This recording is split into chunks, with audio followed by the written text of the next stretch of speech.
Hi. Weird topic given my current predicament, right? Well, I'd like to preface this presentation by saying that I originally chose the topic on what the existentialists had to say about despair, but I really didn't have much to add to the conversation.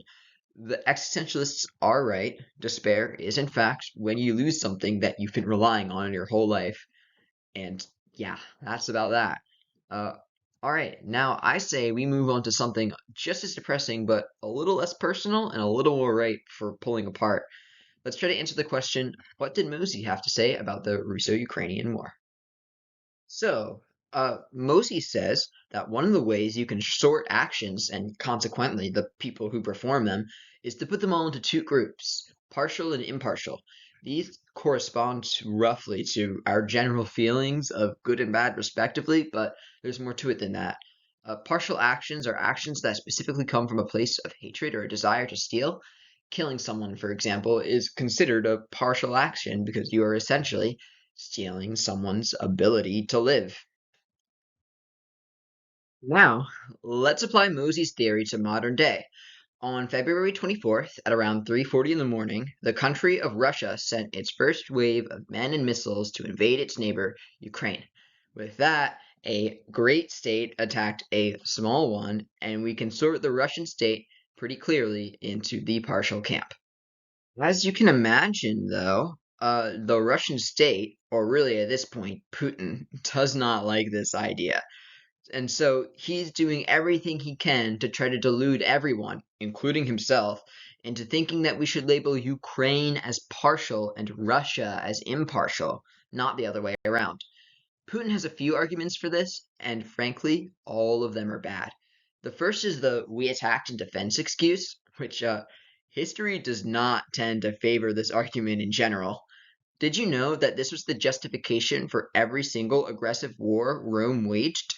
Julius Caesar waits all the way until he gets to the sixth line in his book on the Gallic Wars before heavily implying that the reason he conquered the land was to protect the Belgae people from attacks by the Germania tribe.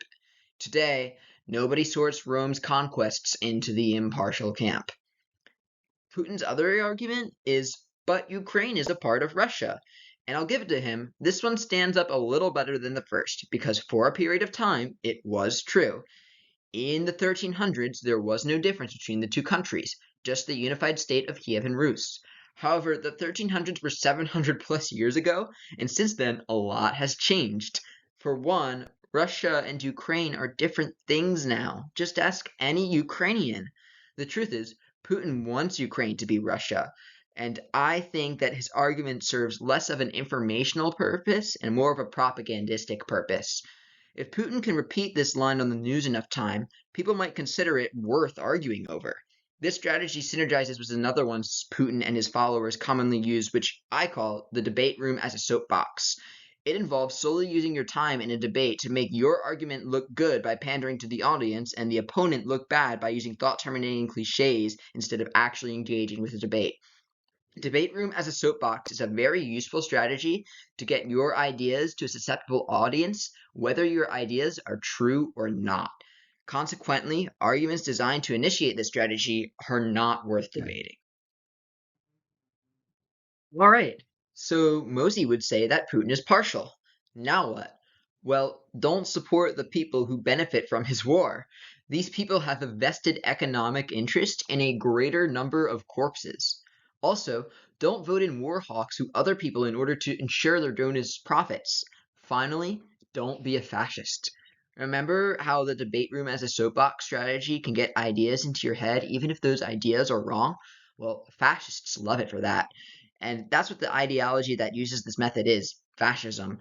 And that's what Putin's ideology is, fascism. And fascism always leads to partial war. That's it.